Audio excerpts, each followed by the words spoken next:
Kung sa tunga sang kadulom, may kasanag nga magtuhaw agon mangin gabay sang imo pagpanglakaton. Ini bala pagbuot sang kahitaasan, ukon natabuan lang. May maligno gidayhan? Kung ang isa kapatay hinali nga mabuhi, makasiling ka pala nga ini isa ka milagro o kung kahimuan sang siyensya. May impyerno gidayhan? Ini nga pala mangkutanon, pagasabton sa sini nga palatuntunan. Mga misteryo sang kabuhi, mga misteryo sang kabuhi, kasaysayan nga hindi mapatiyan, apang nagakatabo. Kung kamo may kasaysayan nga daw hindi ginaandan, ipadala lang diri sa atong palatuntunan. Mga misteryo sang kabuhi, DYWB Bombo Radio, Mandalagan, Siyudad San Bacolod, kag inaamon pagatagan sang kabuhi diri sa Mga Misteryo sang Kabuhi.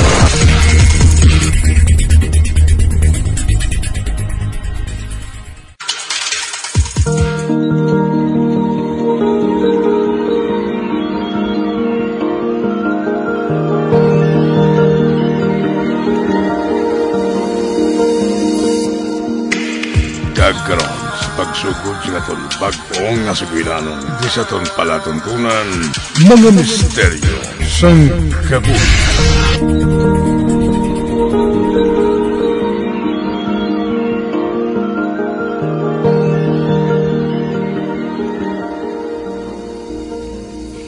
Chona, ang manghod mo, indigid pagpabayi, ha? Oo, ma. Hindi ko pagpabayaan si baby. Nagkakatulog pa man siya sa iyakuna, ah. Basi kung maghibi, kabalo ka na sa ngimuon mo, ha? Oo, ma. Basta, hindi ka lang magdugay sa downtown, ma. Okay lang kami sa mangod ko, ah. Ay, nakaibalogid ako nga masaligan ka, anak. Sige, bayaan ko anay ka mo sa mangod mo, ha?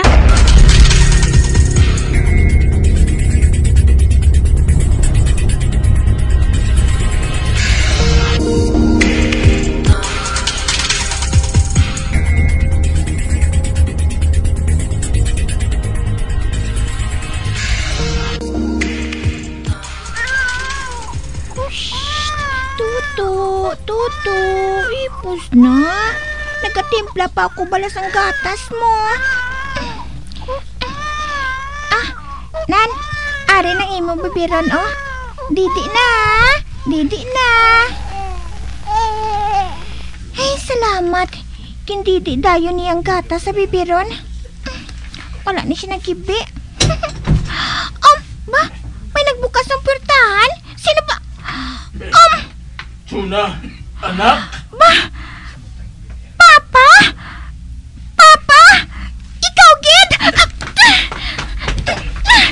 Papa! Oh, anak ko. Papa! Oh, nahakos ko gid man ikaw. Sabihin ka na, Galin. Nga bago ka lang nakapauli. Madugay ka na namon ginaulat ni Mama. Nagbata na siya sang mangod ko pa. 6 months na si baby Marco. Malawi nga istorya, anak. Kag hindi ako makahibalo kung sa diin ko suguran. Ang importante, nakapauli ka na diri sa aton balay pa. Matapos ang masobra isa katuig. Pa, naidlaw na gid kami sa imo.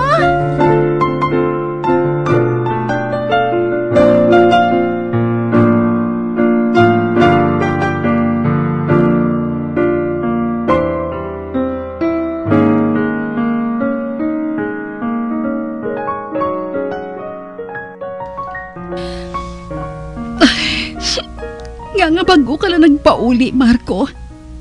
Dumabuang na ako sang pabersar kung ano nang natabo sa imo. Siling nila, basi kung patay ka na. Bisan ako, nagalibog man ang ulo ko. Hindi ko man mahibalaan kung ano gid ang natabo sa akon. Sang nagtupa ako sa mabasko nga bagyo dito sa Liti. Sang namarasmasan ako, tinuig na galing nakaligan. Wala sang adlaw nga wala ko ikaw ginapangamuyo. Nga makapauli ka na diri sa aton, Marco. Salamat, amat. Ibaluon ko man kung ano gid ang matuod nga natabo sa akon.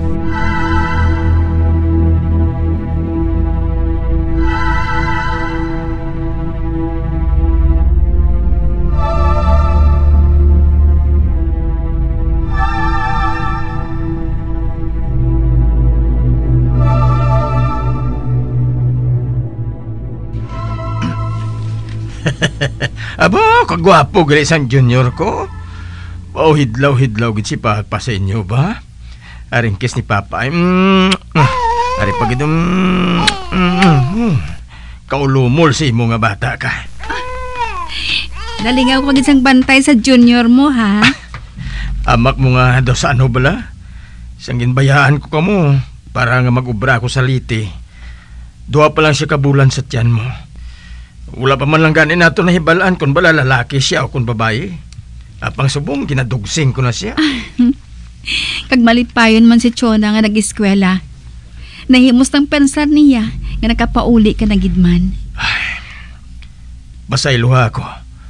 Kung wala ko sa loyo ninyo, kung sa diin kinahanglan ninyo gid ang padre di pamilya.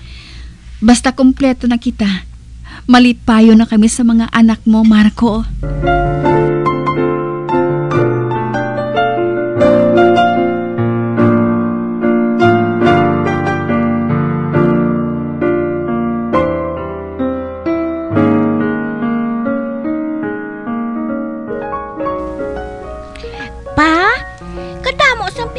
Sang pilas ang imo butkon kag batiis.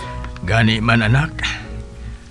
Siguro mga pilas initugas ang mga butang nga nag-igo sa lawas kusang nagawas-was gid ang hangin kag ulan nga dala sang bagyo. Anong madumduman mo nga natabo sang wala pa nagwas-was ang bagyo? Nagahilapit na sadto ang bagyo. Kag nakabalita na kami nga mabaskog kaayong bagyo ngay na.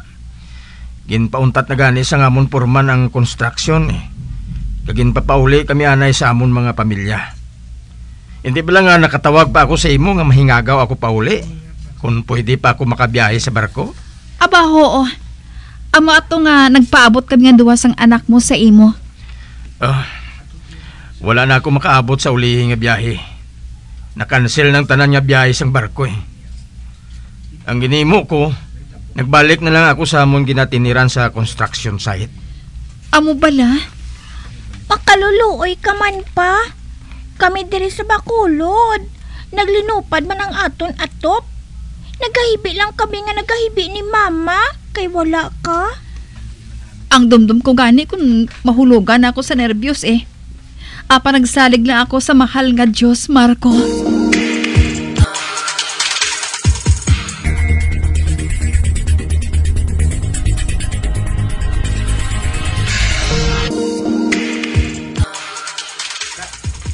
Nakibot gid ang tanan namon nga kasilingan sa akon hinali nga pagpauli. Ang kada masugata ko nga nakakilala sa akon, do nakakita sang morto. Kung sa bagay, sino man abing hindi makibot? Kay naguna-una na gani sila nga isa ako sa mga nagkalamatay sa mabasko nga bagyo nga Yolanday. Salamat Diyos ko. Wala mo ginpabayaan ang mga ginikanan ko, kag ang asawa ko kag kabataan. Nahimuos man ang pinsar sa akon iloy kag amay, nga buhi ako. Hindi ko pag-usikan ang akon kabuhi. Naluwas ako sa patod nga katalagman. Rason ini, agod maningwa pagid ako nga makahatag ako sang kinahanglanon sa akon pamilya. Nagapalamoy-poy ang akon mga baga. Tuulaman ako sang ginumbarahalin kay ina. Nagbisita man lang ako sa akon mga ginikanan. Mapahuway lang ako mag-abot sa balaya. Lapit naman lang ang amon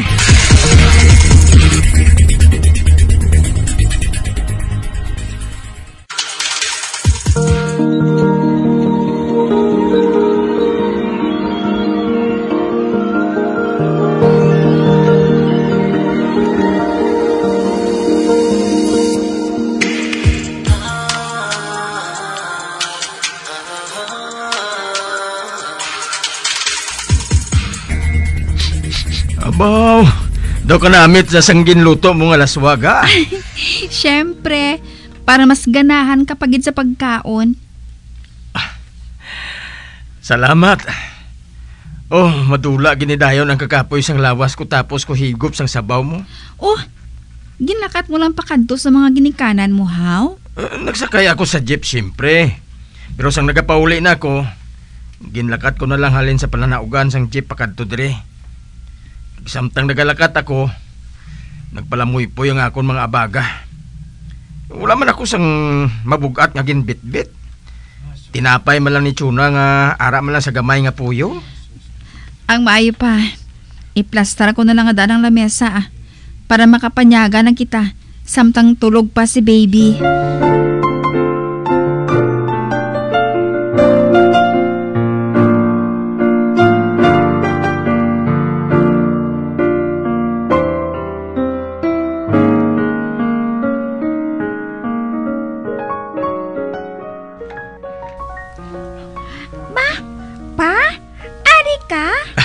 Siyempre, ginasugat ka pa uli kay basi kung diin ka naman karon mga hapit-hapit. Si Papa, ay.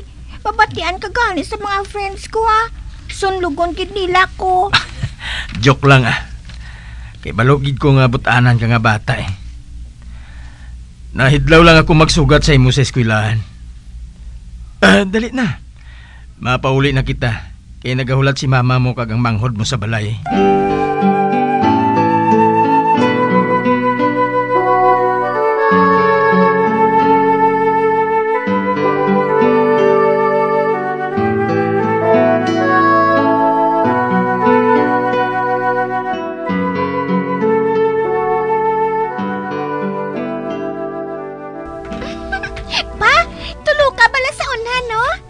Nagayapa-yapa si Bibi Marco sa makita niya kita nga nagalakad pa kadto sa balay. Gani man. Grabing palak-palak sang iya mga tiil samtang ginakugos yan ni mama mo. Kakyut sa iya pa, no? Mauna na lang ko bala pa. Madalagan ko pa kadto sila ni mama. Ato na si Chuna. Excited na gid siya nga muuyatan ang manghod niya.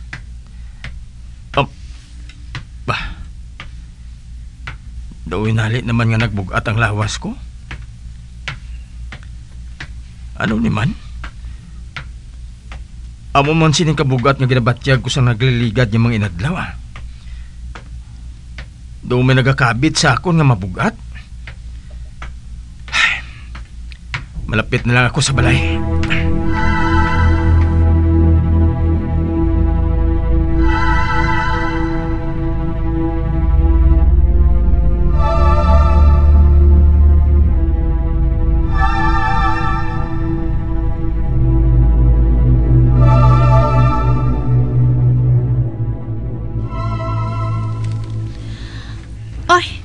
Anong siling mo? Taga palang mo ipuy naman ang abaga mo. Ganda nagabit-bit ka sang mabugat nga bagay. Oo ga. Pwede mo nga masahiyo na akong liog kagabaga? Sige. Chona, day. Ihataganay sa ako ng balanyos palihog. Ari ma, Salamat.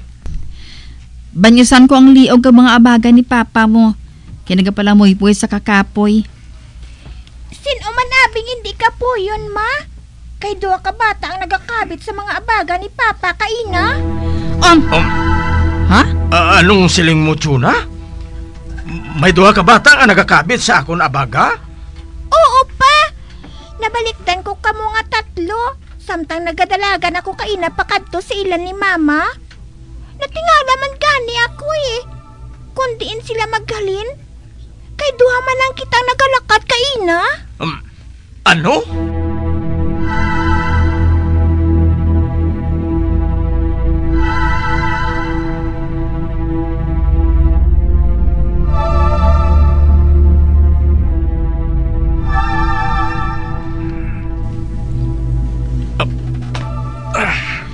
Ba? Marco? Kaina ka pa nagaliso-liso Hindi ka makatulog? Nagsulod sa pinsar kong ginhambal ni Chuna kaina. Wala ko naman siya kinusisa pa kay basi kung mahadlok bala siya. Ay, bisan ako. Nakabatsyag man sang kahadlok, Marco. Ano? Duha man lang ka mo nagalakat padulong sa aton balay. Sino mga bata ang ginatubo ni Chona kaina? Marco, hindi ayhan. May nakita siya. Hindi natin makita nga duha.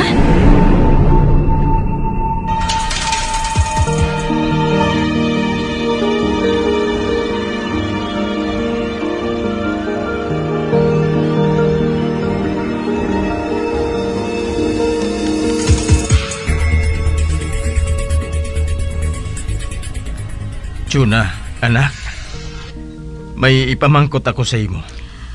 Ano ina pa? Kuan, wala akong makilala mga bata nga nagakabit sa akon mga baga kay ina. Ikaw, nakilala mo sila? Wala pa. Kay medyo layo na ko sa imo pagbalikid ko. Kag nagpadayon man ko dalagan pakadto sa ila ni mama. Daw ano sila kadako? Anay ka bala pa? Kay imaginon ko. Kung ako grade 4 na. Sila. Daw grade 2 lang sa amon eskwelahan pa. Amo bala? Maayo lang gani kay wala ka nahigkuan pa. Hindi ko maklarong nila mga itsura. Pero nakita ko nga daw kahigko sa ila. Daw naligo sila sang lunang. Chuna?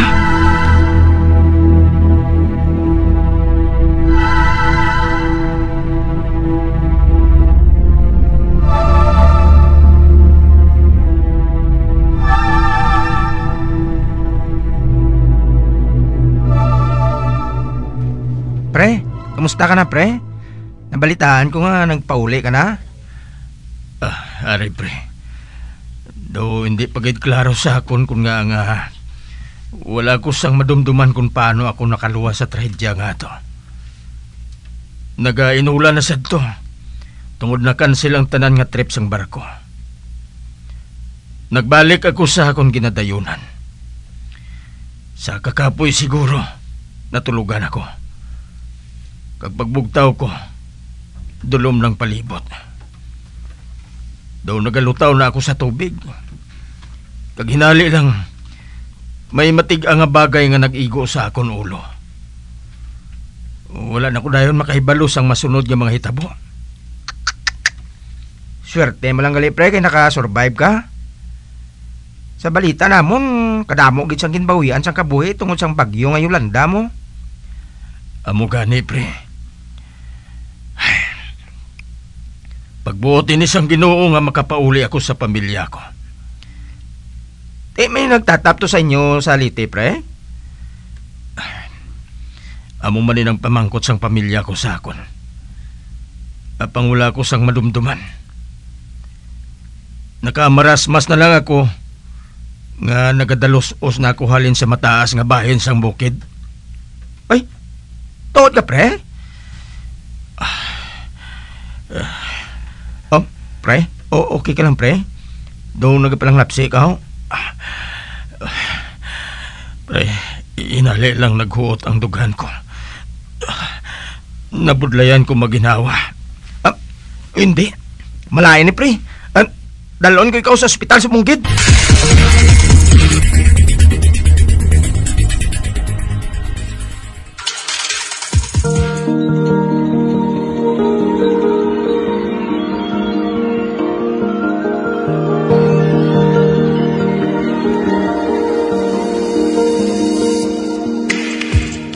Magabian sa dagarinyo sa pagtamati ang batahumang sukon sa tansugilanon kaysa palatuntunan.